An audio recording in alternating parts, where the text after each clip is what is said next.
تو اللہ نے قرآن اتارا تو فرمایا محبوب یاد کرو جب ہم نے نبیوں سے پکا وعدہ لیا تھا. بعض لوگ یہ بھی کہتے ہیں شیطان وسوسہ ڈالتا ہے کہ بھائی اللہ کے محبوب صلی اللہ علیہ وسلم کو تو نماز میں بھول ہو جاتی ہے، وہ تو بھول جاتا ہے کہ وعدہ. حالانکہ اصل بات یہ ہے کہ مصطفیٰ کو بلایا جاتا تھا تاکہ احکام شریعت واضح ہو.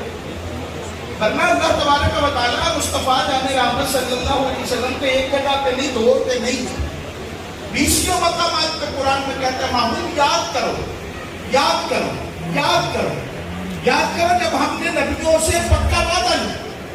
اور قال موسیٰ لقومہ، پیارے مصطفیٰ یاد کرو جب موسیٰ نے اپنی قوم سے کہا الم تر کیف فعل ربک باصحاب الفیل، آپ نے نہیں دیکھا ہم نے ہاتھی والوں کے ساتھ کیا کیا. مصطفیٰ جان رحمت صلی اللہ علیہ وسلم کہہ سکتے تھے نا کہ مالک مجھے تھوڑا تھوڑا یاد آ رہا ہے، آپ سے اتنا مضبوط نہیں ہے، میں تو نماز میں بھول جاتا ہوں.